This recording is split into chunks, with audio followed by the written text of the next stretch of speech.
Je suis la candidate de l'UMP, la candidate de Nicolas Sarkozy. À Natania, Valérie Offenberg, la candidate UMP, est en terrain conquis.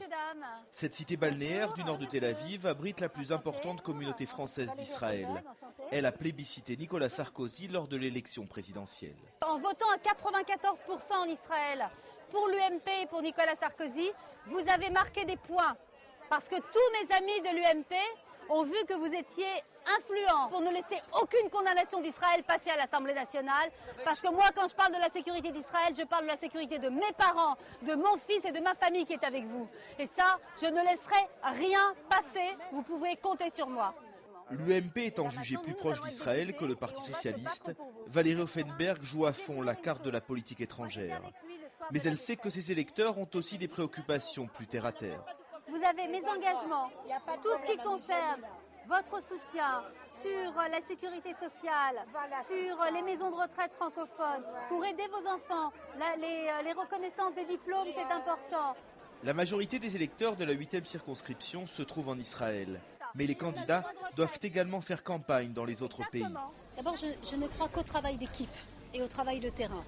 Donc, dans tous les pays de ma circonscription, j'ai la chance d'avoir des équipes de terrain en Italie, en Grèce, à Chypre, en Turquie. Je m'appuie sur ceux qui connaissent les problématiques locales. Confrontée à la popularité de Nicolas Sarkozy en Israël, la candidate du Parti socialiste, Dafna Poznansky, a parfois du mal à mobiliser.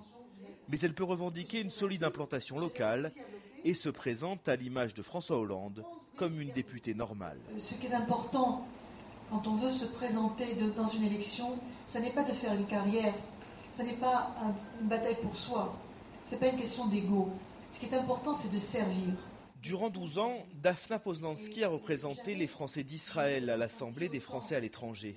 Aujourd'hui, avec la réforme, elle doit porter les aspirations d'électeurs issus de pays très différents.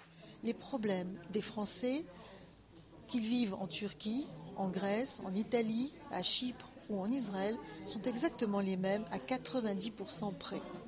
La seule différence dans ces 10%, c'est simplement si on fait partie de l'Union européenne ou bien, comme Israël ou la Turquie, on ne fait pas partie de l'Union européenne. Sinon, ce sont exactement les mêmes problèmes. La plupart des Français d'Israël ne sont pas des expatriés. Ce sont des Juifs qui ont choisi de s'installer définitivement dans le pays. Ils n'en gardent pas moins des liens très étroits avec la France. C'est très important parce que j'ai la double nationalité et j'ai tous mes enfants qui sont en France. Donc c'est important de voter. Daniel Haïk est le rédacteur en chef du principal journal francophone israélien. Il a consacré la plupart des unes de ces dernières semaines aux élections françaises. Depuis que l'on a développé ce que l'on appelle en Israël l'Aliyah Boeing, il s'agit de ces francophones d'Israël qui se sont installés, qui ont installé leur famille ici, mais qui retournent travailler régulièrement, presque chaque semaine parfois, en France. Ils sont en contact avec la réalité française et donc c'est presque naturellement qu'ils doivent aller voter ou qu'ils iront voter lors des élections, en particulier des législatives. Pour la plupart des Français d'Israël, les élections restent une lointaine préoccupation. Lors du second tour de la présidentielle, seul un quart des inscrits sur les listes électorales consulaires sont allés voter.